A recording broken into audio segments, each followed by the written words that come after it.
Now, I'll never forget the first time I had a meeting with a real writer who took time out of his day to review my pages. Right. You know, we sit down and his first note is, yeah, I can tell the actor wrote this. He said there's a lot of great characters. Mm-hmm.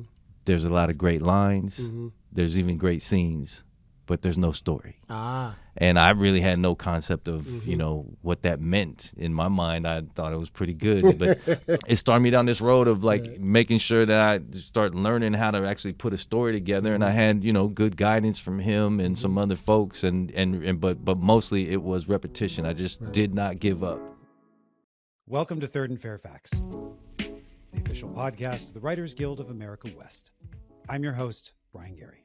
In our latest episode, host Hilliard Guest talks with cross-developer showrunner Ben Watkins about his hit Amazon Prime series, what he looks for when staffing writers' rooms, and much more. Listen and subscribe to Third and Fairfax on Spotify, Apple, or Libsyn, and watch us on the Writers Guild of America West's YouTube channel.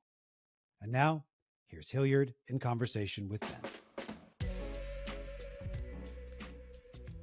What's up, everybody? I'm your boy, Hilliard Guest, and you guys are listening to Third and Fairfax, the podcast for the WGA West. I'm super excited for this episode. We got my man on the podcast. I call him the big bro, even though I'm older than him. Ben Watkins, everybody. Writer, producer, executive producer, showrunner, actor, director. See, people don't be knowing my man can direct, too. Ben Watkins, welcome to the show. Thank you. Super excited to see you. Thank you. It's a pleasure to be here. It's a pleasure to be sitting with you again. Thank you. Of course, we're going to be talking about the amazing show that you have out right now, Cross on Prime, one of my favorites. Everybody I know has seen it like crazy. Over 40 million views. We're probably up to 50 now, huh? You know, I haven't gotten the most recent numbers. You know, even Amazon is. You know how the rumors of how people are very protective of the numbers is true. Yes. But when you're doing really well, they definitely are gonna like get that out there because it makes them look good. But we don't have the final numbers or their current numbers right now. Okay. But as soon as we passed 50, y'all heard it. As soon as we passed 40, everybody was just like, let's go. You know what I mean? So yeah, it's probably north of 50 by now. It's got to be. Because that was over a month ago. Yeah. It's definitely. And of course, let's talk about 7 nominations for the NAACP Image Awards. Unbelievable. Of course, you got it for the writing. You're one of my favorite writers in Hollywood, so I have to say, you know, I've been doing this a long time. Yeah. Never got that sort of, you know, acknowledgement. And, you know, no one starts off thinking about awards. Right. And, you know, some of us be, I don't care about awards. And then you get nominated and you're like, ooh, I kind of do. It's a great, it really does make you feel good to get recognized. And with the NAACP Image Awards in particular, especially with this show and the way that we really tried to, you know, platform and showcase and show a community, then, you know, that feels like it just has even a little more significance. And to get, you know, that number of awards too. I mean, we got 4 cast members nominated. It's crazy. We got our stunt team nominated, which was led by the first Black woman stunt, you know, coordinator in Canada. And then to have the show as a whole nominated, because I think that's the other thing is, you know, no one gets nominations by themselves. Right. Yeah. So to see that the whole show's getting recognized with a nomination, just, you know, at least a tip of the cap to everybody that even you. I mean, you were there in the ground floor when we were developing this thing. Yeah, man. Super proud. We'll get into that in a minute. Super. But I just want to say, super proud of the show. As you know, I'm a big advocate. I'm always pumping it. Yep. You know what I mean? Yep. Super behind it. There's a story I want Ben to tell you guys that'll give you some insight on a little bit about who he is. Dope ass story. Here's the story. Okay. You know so much about me. I know. I'm getting nervous. What are you going to... You said this before on other podcasts. Okay. And on mine. Okay. But I just think if you want to know who Ben is in a nutshell, here's the story. So you came to L.A. As an actor, focused on being an actor at the time. Yeah. Things were going up, things went down. At some point, your wife Candy's like, you know, it ain't going well. Yeah. We should move back to the Bay. Yeah. So I want to tell the story is how you ended up writing that short and how it all changed your life, and how you started focusing on writing. Is that all right? Yeah, cool. Yeah. I think for everybody has so many steps along the way, but there's these pivotal moments, and those sort of serve as the core of your origin story in some way. And in the setup for that was that even coming to LA, I was already married with 2 kids, and rolling the dice about pursuing a career in Hollywood, and my wife, who's always been very supportive, but also real life is in motion. So she had said, "Hey, will we go to LA?" 2 young kids too. Yeah, and she was like, "Hey, let's give it a year." Right. And the first year, and just acting, went really well. I was booking a lot of guest star spots, and we felt this momentum coming. And then the second year was radio silence. I was going out on auditions. I was getting up for big shows too, and not getting the parts and not getting the guest star spots either. So I'm not even getting those little, nuggets, those little breadcrumbs. And so that was that. The first year, she said, "Hey, everything's going great, and let's extend it," even though the deal had been, 1 year. Now, after the second year, in all fairness, we had to start thinking about, moving back to the Bay and pursuing a more predictable lifestyle. and I was cool with that because I felt like, I had my shot. And but going back with a family, it's not as simple as like, oh, let's go. So as we start making preparations to move back and like what would be the next move for us, Candy said, while we're doing that and setting the table to move, why don't you do that short film that you've been talking about? Right. And I did. And I started down this road, I was thinking, okay, great. And I started putting the pieces together for a short film. Right. And again, I'm coming from an actor's perspective, so this is my first time really writing. And I had a great idea, but I didn't know how to execute it right. And I'll never forget the first time I had a meeting with a real writer who took time out of his day to review my pages and let me know what he thought. And we sit down, and his first note is, "Yeah, I can tell the actor wrote this."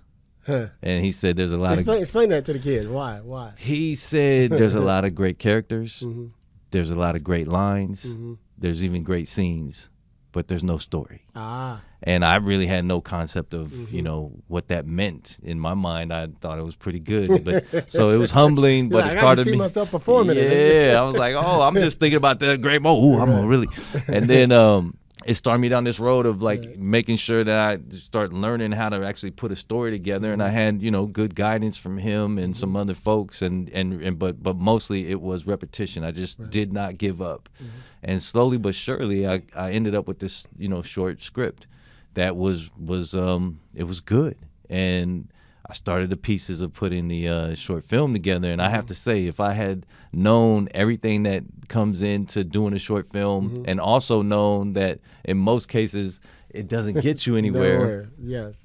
Other than you really made a short film, which I will say to this day, there's some value to that. Yeah, for sure. I probably would not have done it if you had told me everything that was going to be necessary beforehand. And that's one of the things we always talk about. Me and Candy laugh. Is like our naivete worked in our favor. Right.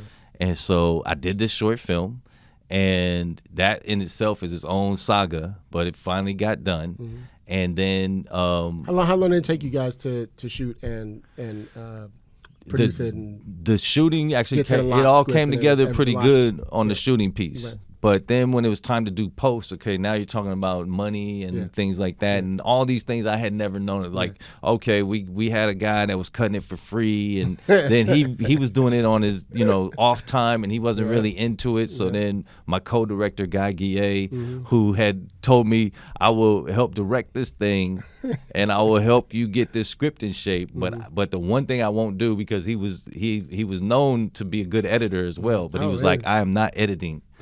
And so then when our cuts were coming in, and we were both like, what is going on with this? And I didn't want to say anything because he had done so much for me. I didn't want to say, will you edit it? And then one time after watching a cut, he's like, all right, forget it. I'm just going to go ahead and do a pass. My name is on it. And he just starts cutting that thing together and finding the magic, finding the heart, finding the story. But that part was tough. And then all of a sudden you start hearing about these things about onlines. Right. And that's, you got paid to go into these editing facilities and get the actual high quality cut done. Now that you have the rough footage has been put together, and then you're talking about I had no idea, so we had to get help just to get that, and that actually took a long time. I had to sweet talk somebody who was running a post facility at Sony. Really? Yeah, the guy was doing, and it wasn't even for regular. It was for Sony Animation.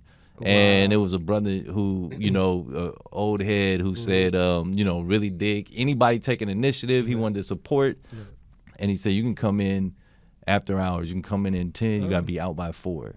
That's not bad. So we would come in at night and do the online and finish the edit and finish all of that stuff. And then we would be out by 4 in the morning. Wow. And that got us to a finished product. Okay. So overall, if you add that, it was probably a year process. Wow. It was a year process. And then you're kind of out of steam, and then somebody's like, now you got to start doing this whole other thing, which is a full-time job, which is get it out there. Right. And luckily we had Kimberly Browning, who who's been big in the film fest game for a long time. Shout out to Kimberly. Kimberly Hollywood Browning, Shorts, all that who stuff. she was always sort of a guardian angel over the whole project. And when it finally got to film festival time, she stepped in again and said, okay, here's how you do it. Here's the strategy. I can't be doing all the steps for you because I got other stuff going on, but I will tell you the blueprint. And we started to put a strategy together and start submitting. And that's when things started to change. Is this back when you had to submit like your tape you and had put it to, in the envelope? See, the kids don't even understand. You had to put it. You had to make all these screeners. You had to make all these screeners and get them out. Right. And you had to know all the film festivals and find out who the contacts were and who the programmers were. And there were deadlines, and I remember one time racing. I don't even remember where we dropped it off, but to make the Sundance deadline, they were kind enough to, if you couldn't get it in the mail, because it was like it has to be received by this time, not mailed, not postmarked. It has to be received. Right. And we rushed to drop it in like a little bin that they had set up somewhere in Hollywood just to get it in for consideration there. And then one of the other places we submitted to was the American Black Film Festival. And that's a big one. Yeah, and they had a program that I wasn't even aware of called the HBO Short Film Award. I just knew about the American Black Film Festival, and it's like I hope, who knows. And after that, it's back to the grind and back to getting ready to move back to, Northern California where we were from. And then one day we get this notice in the mail. Boxes all packed. Yeah, I mean we're literally, making all the steps and all the logistical things we have to do and getting all the moving pieces in place for a move to leave Hollywood. Right. And we get a letter. And the letter's from the American Black Film Festival. It says your film has been selected. And it's in the HBO short film competition, which I'm like, oh, HBO, okay. And there's I think it was a $10,000 or $20,000 prize if you win. But for me, and I'll never forget this moment because we talk about it even to this day. When we pick that letter up from a post office box, you come in, open it in the car. Get ready to move back to this little shoebox apartment to go where we're living at the time. We open that letter and we just start screaming in the car. I love that feeling. We knew just inherently that meant that something for us. And long story short, we go to the festival. We win the HBO Short Film Award. Crazy. That short film also ends up in the hands of a casting director at Young and the Restless. That's right. And who had been advocating for me, but the EP had said he's too young for this part. He looks too young for this part. And she used that short film to change his mind. Brings me in, screen tests me for a part. Next thing you know, I get cast as a regular on as a contract role on the Young and the Restless. Crazy. And all those things, when those dominoes started falling, all of a sudden, this family that was just getting ready to pull the plug, now we're in L.A. Right. Now we're in Hollywood. Now we got a little bit of a foothold, and that kept us going. That's it's a great story because, to me, it tells me a lot about you. Of course, Candy, shout out to her, and how you two work together and how you listen, to your instincts on the things that you should and shouldn't do.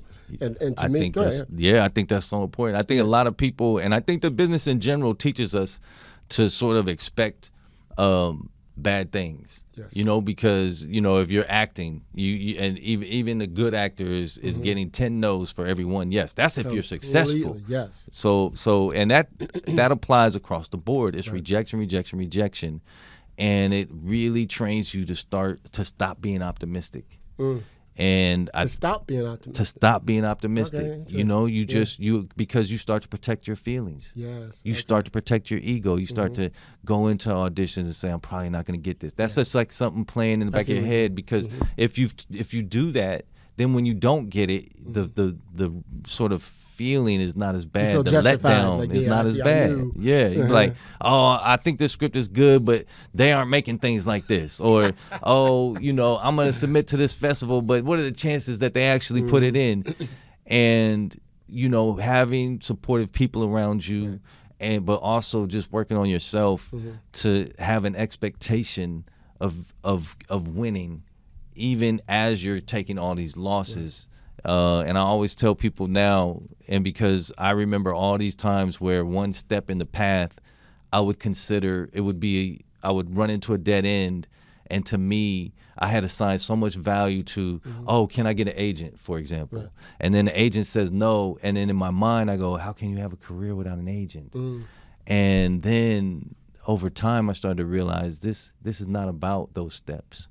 It's about my destination, and I get to decide what that destination is, and then I get to decide what those steps, no matter good or bad, what they mean. So I just started to interpret every step as a step in the right direction. And even if it was a side path, or even if it derailed me from what I thought the trajectory was supposed to be, I just assumed it was just part of my thing. So I always tell people, don't worry about the path, worry about the destination. But see, that's why I like that story so much, because the thing that people miss, it's not like you guys made this short and like next week you put it out. Remember, the boxes were already packed. So that meant you stayed another year. Yeah. You know what I mean? And struggled and scraped. And scraped and stuff like that. And all the times making the short film, it's like even the first day of shooting, we got shut down. Oh, you did? Because of a permit situation. And then I lost, 80% of the crew, because now we had to put the whole production on pause for 30 days and re-up. At that point, a lot of people would have just said, forget it. And then you start, you come back and you not only have to re-inspire yourself, you got to re-inspire all these people and get them to buy into something, and a lot of them doing it for free. So there's so many times where you could just say, oh, this is too much. But if you keep pushing and you're pushing for the right reasons, you're just inspired, then, eventually you can crack that stone. That was dope. Let's jump to Cross. We know you've worked on Burn Notice, of course, Hand of God, which was still one of my favorites out there. Still one of my favorite pilots, too. Thank you. And we talk about that all the time. Yeah. I love that pilot. Let's jump to Cross. How did the show come to you, and what was the process in getting it, like, even to the writer's room?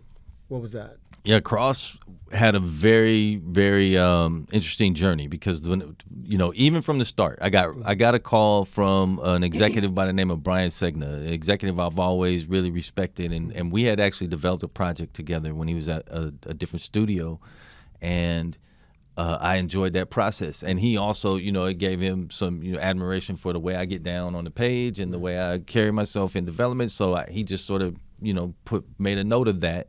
And then when Cross when they decided they were going to adapt Cross for television, he reached out and he said, hey, would you ever consider adapting Cross? I was actually at a point in my career there where I was now in a place where I was developing enough to support my family, have a decent lifestyle. You were selling pilots. I was selling pilots, and I had gotten to a place where I wanted to be making stuff more again. And so I actually, when he first reached out, I said, I don't really want to sign on to anything that's not mine unless it's greenlit. And he said, oh, okay, that's totally understandable. All right, well, it's great talking to you. Yeah. That's experience. You know what I mean? Yes. Then a month later, he reaches out again. He says, listen, there was a part of this I didn't tell you, is that Amazon it's already set up at Amazon. I didn't know that when he first reached out. So now he's telling me it's already set up at Amazon. They really want to make it. so we cannot guarantee a green light, but will you meet with them so we can really see, because they really want to see if they can get you to sign on. Okay. And so I agreed to do that, and I sat down with Amazon. Vernon Sanders at the time, Mark Restaghini was there, and he was a big proponent of pushing cross. And we sat down, and they really made their case. Like, this is going to be a major priority for us, and you're the only person we want doing it, and we'll do what we have to do to get you and sign on to this, even though it's not officially greenlit. So I was like, okay. They sold me. I came back in, and even though everything against what you know what I mean, I was like, you got me. So I come back, and I'm working with Amazon, and we hadn't necessarily left each other on the greatest terms after Hand of God, but years have passed. The regime has changed. I love the new regime. So now I'm back developing cross, and it's basically the wink that they're making this no matter what. Man, I write the script, and the script goes in, and when the producers read the first thing, they're like, oh my God, it's great. A couple notes. We get it into Amazon. Paramount's the studio, they love it. We get it into Amazon, they love it. And then weird stuff starts happening, and eventually it's one of those things where it's like, if somebody told you on a Friday, hey, they're gonna call you on Monday with the good news. That's how it felt. I'm sitting here like, I've done all the things, plus they told me this is getting made no matter what. So I'm like, if I've turned in a good script, we're good, right? Man, they didn't call on Monday. And then I'm checking in with people, and they're like, yeah, we haven't talked to them either. Then you check in on a Wednesday, and this is all figuratively speaking, because we're actually saying like weeks are going by. Okay. But we're just not getting the signals that we expected after they said they loved the script, and they were so committed to making it. So then eventually, sure enough, push comes to shove, and I get that call. It's not going forward. Damn. So yeah, that was a heartbreaker. And then I'm like, man, they okey-doked me. I signed on with like that wink of it's definitely getting. I really felt like I got okey-doked. Right. I started to turn my attention elsewhere, and because what y'all don't know is Ben always got 7-8 projects going on the side. You gotta always have something going on. Right. And for me as a writer, I love having other things going on, because if I get caught too much in one hole, I feel like it actually stifles my creativity. So I love having at least one other thing to make me change gears. Right. Now I'm like, I got one other thing. I got to figure out how to get that thing moving, because this thing just died. Right. And then by the time I finished that grieving process and that frustration and that venting process, and I'm just focusing on other things, a few months have passed, and then a show drops on the platform at Amazon. It's called Reacher, and it does so well over its opening week that it rekindles the conversation happening way above my head that I do not know about. Oh, interesting. So then, and my favorite part is, so this high-level conversation, and I won't name names, but we're talking about heads and owners of things. They are having this conversation about why didn't we do cross, and why don't we do cross now? and then I get a call, and it's like 6 o'clock, and my assistant says, hey, these people are on the line. They want to talk to you tonight. And I don't know what it's about. Cross is out of my mind at that point. But I know this must be important if they're all trying to talk to me and they want it to happen tonight. So I get on this call, and truth be told, I'm already entertaining leaving Amazon to go do some other stuff. Right. So the first question the head guy asked me, says, how are you feeling about cross? And I think this is a trap. So I was like, oh, have they heard some things? Do they know, So I'm ready. I'm starting tap dancing. I was like, hey, I don't know. How do you feel about cross? You tell me. And then you get that awkward pause, and he's like, well, we love it. And I was like, well, I love it too. And then they're like, we want to make it. Really? Right there. Love it. And for anybody that is in this game and knows how the game works, it's just because most of the processes are a grind and a gradual progression. It is always startling when it is just like a light switch. they do have that type of power. You just don't get to see it that every now and then. And these people just said light was off, boom, lights on, let's go. We're budgeting, we're picking locations, we're doing whatever. And so at that point, it was all systems go. And you know the way they do it now, it's like when they say they want to make it, let's not make the pilot, it's make the series. So you're casting everything, you're starting your writer's room, you're doing all of that stuff to get ready to actually go. Let me ask you a cool question. Is there an advantage to the showrunner to have just the pilot as opposed to all those other processes going forward? Like they get the green light on the show.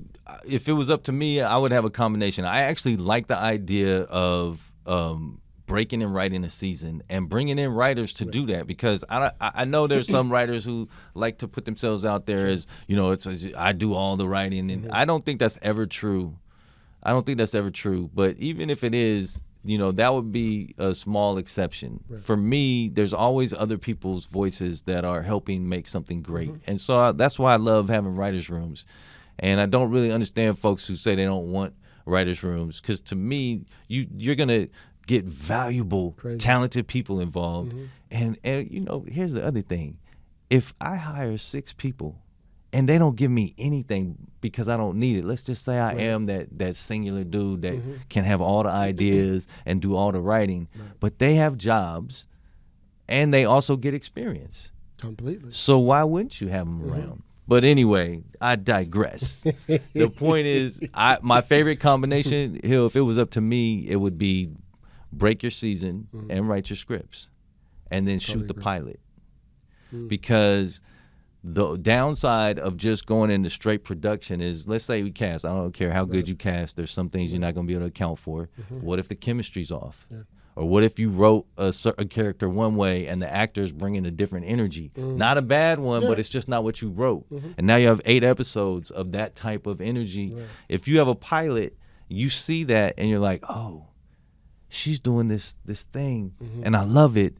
Let's bake that into a character. We could revise the next 7 scripts if I had a chance to see that pilot, film that pilot, see that Johnny pilot. Exactly. Right. See how people working and adjust according to this, specialness they're bringing. I think that's really important, and that would be the best model. I'm saying that without really, taking into account the financial implications, but given a lot of the inefficiencies that happen in Hollywood, I would say, if you focus on the creative, that's probably gives you 2 things. If you have great creative, you're not only going to save money while you're in production, because everybody knows the direction, there's fewer issues in terms of choosing things, but you also get higher quality. So you're going to save money on the front end and you're going to make money on the back end.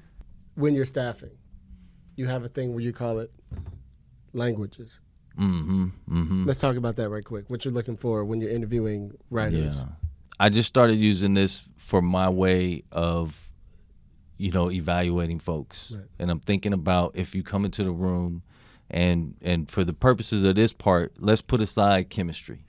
Because chemistry is a really important thing. Are you bringing the right energy? Do we vibe? Are we going to spend so much time together? But if we're just talking about what you might bring to the room in terms of life experience, work experience, life experience, talent, skill, and it basically turned into, as a writer, how many languages are you fluent in?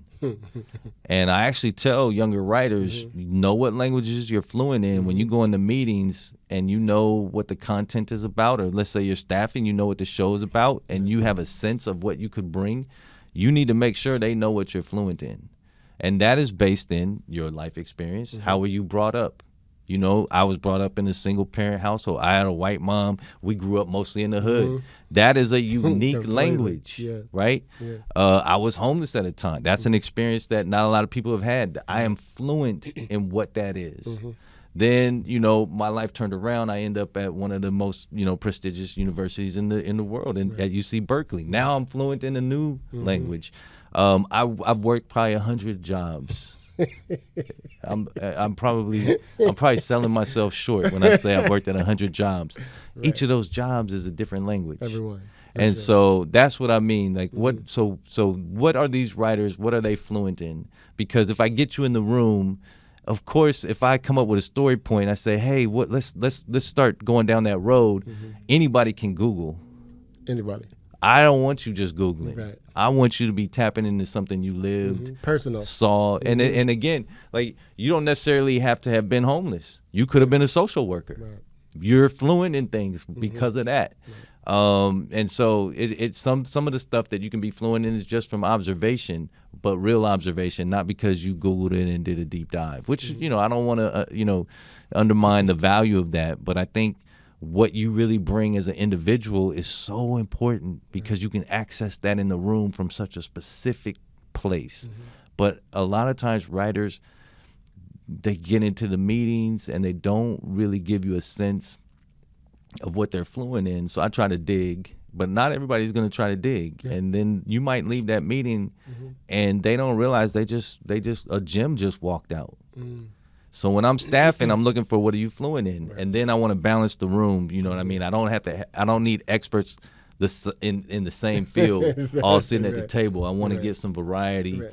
And just from, I also like rooms that can really, where folks can advocate for themselves, because I like difficult conversations. I think they lead to more specific and authentic storytelling. They also, if I can bring a difficult conversation into our storytelling that triggers our writers' emotions, I know we're going to get some audience emotion. Right. And if the writers get emotional about it, then what they're going to bring in terms of pitching ideas and then executing them on the page is going to have more heat. I think I talk to a lot of writers, as you know, and it seems like everybody always assumes that because, let's just use this as an example, you're staffing a Western show, we got to have a Western sample. Like, no, you're missing the whole themes that Ben wrote to.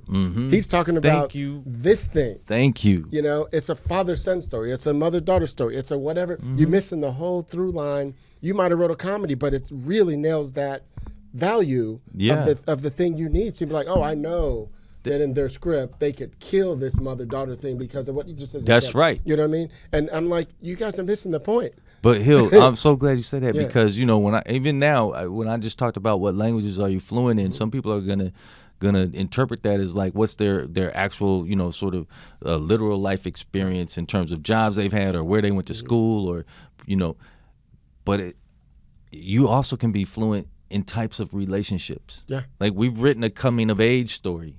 That's a period piece, right. But that's not what it's about. Right. It's about a kid and a father, and there's daddy issues.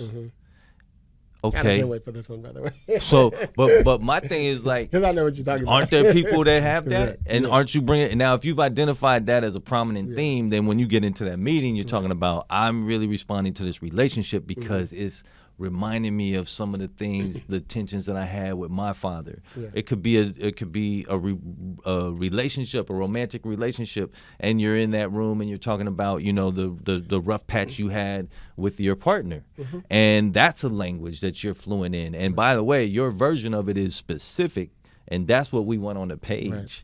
So that's why I think writers really need to think about that. And don't let anyone tell you, well, this is, I'm coming off Burn Notice kind of action dramedy.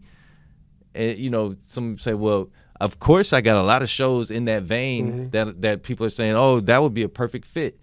And I'm saying, wait a minute, don't limit me like that. Don't limit me like that. Right. Because when you look at those episodes, they, action dramedy is only going to go so far. Right. Having a dude ride a horse in a Western is only going to go so far. Right. Like, I don't care if you know Western lingo. I want to know if you can talk about, the perspective of an immigrant in a frontier town. Right. What's that specific feeling going to be like? That might be a question. So back to Cross. Staff the show. We see what you're looking for there. You wrote the pilot.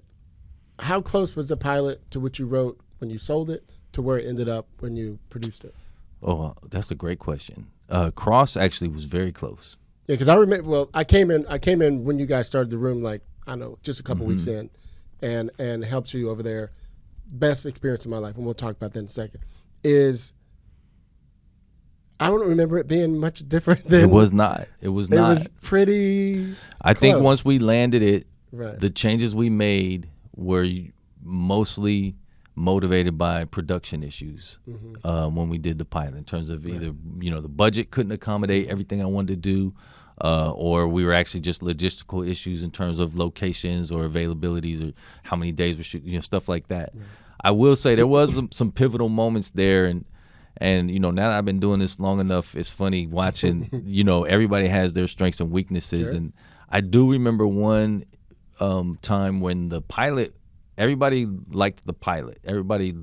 Most people would say they loved the pilot as a script. But I was always sending it to people that I trust. I'm gonna say, hey, take a look at this. I'm gonna send it to Malcolm Spellman. I send it to a friend of mine named Jillian Kugler. She's an executive at Fox. She has nothing to do with the show, but I trust her. I've worked with her before. And I got some feedback from different people, and it was becoming apparent that they wanted more of a window into Cross. And one of my weaknesses as a writer is I really avoid that.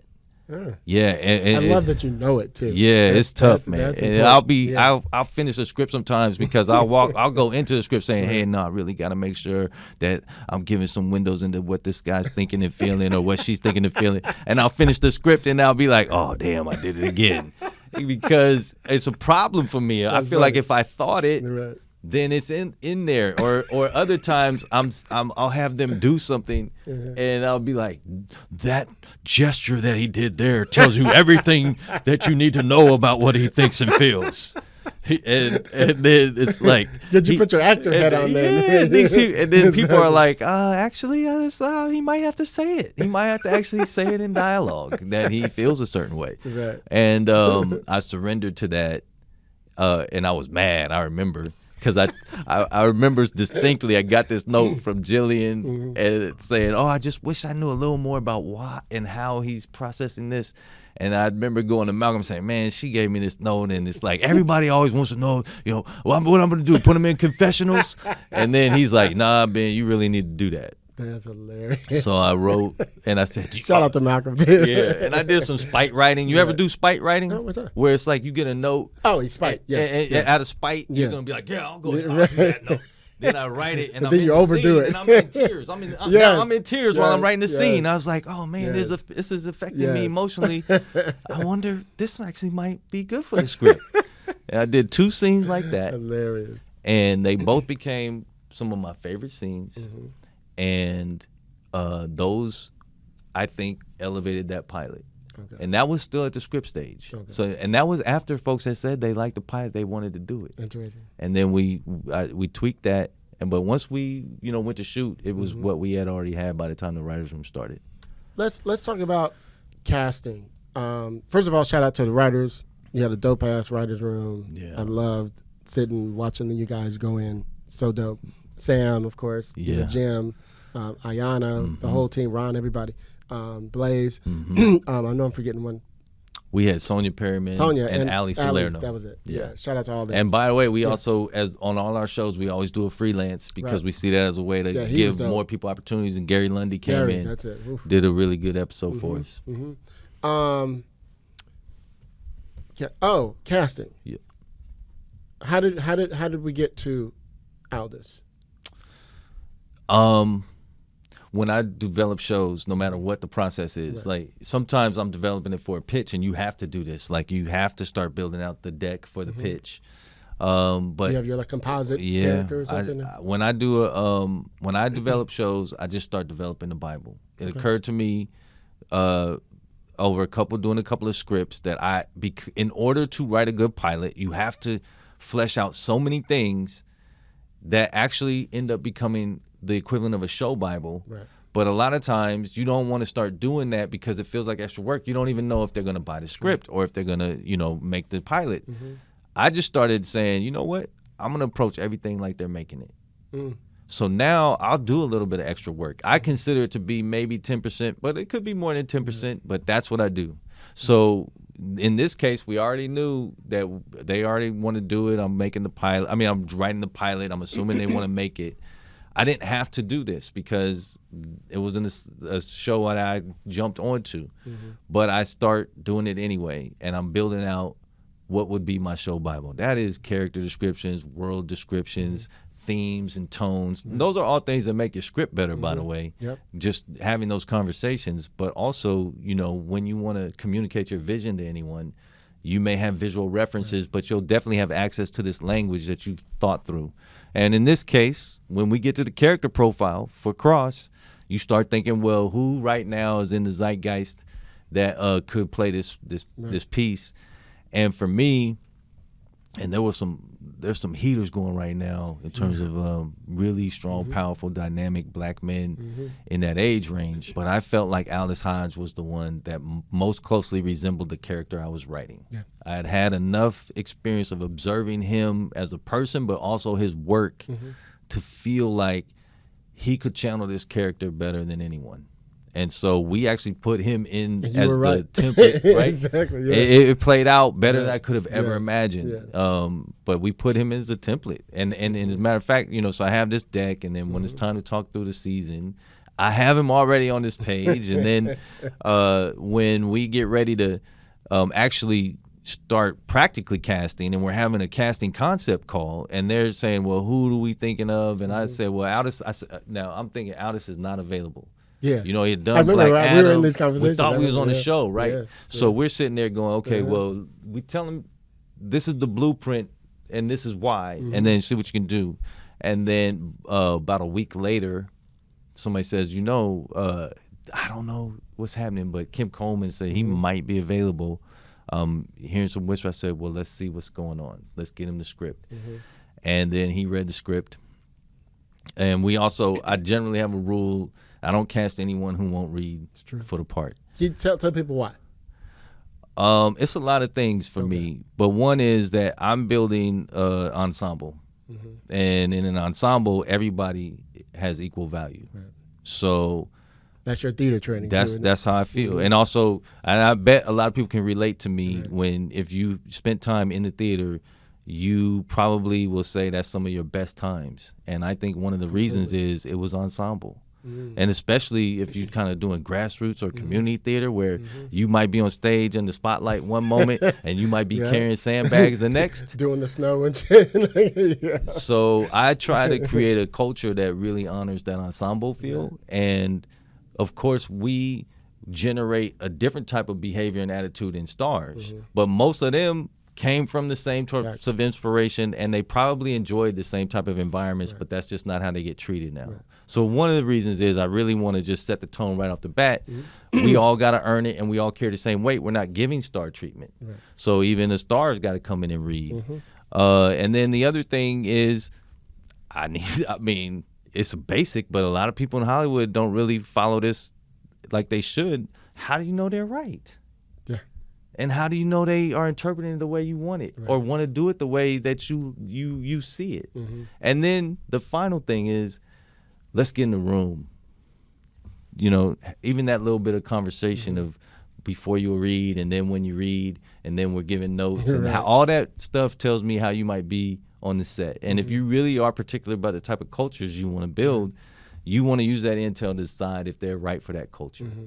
So at that point, we hear he's interested, and everybody, let's make an offer. I'm like, we don't do that. Right. So I say, now with him, I say I have seen enough of his work, and I have also met him before. So what I need is for him to come in and meet with me before we. I remember the day he came to the office. I remember. Yeah. And in Hollywood, for those who don't know, there's a thing called offer only. When people get to a certain place in their careers as actors, they try to create this sort of dynamic where you really don't get access to them unless you put money on the table. You make an offer. And so it's usually pay or play too. Yeah. And it's like if they say yes, that's your person. Right. So I never do that. I usually won't even do a meeting if it's contingent on offer. But if I have a good already a good grasp of who this person is, and usually I've met them either or crossed paths with them a little bit. Sometimes I will make an exception. We'll do an offer contingent on a meeting. Right. In this case, I was like, I need him to meet because I really wanted to send a message like, we got to meet, we got to vibe before we go down this road. And Aldous and like a lot of actors, including big stars, they don't care. It's their agents that are trying to build this mystique around them. They love talking about characters and stories. they love reading. I'll never forget when Christine Lottie came in to read for something, and she's offer only. Her agent was so pissed that we wanted, and I said, "Oh, I really appreciate you coming in." And she was like, "What do you mean? This is what I do."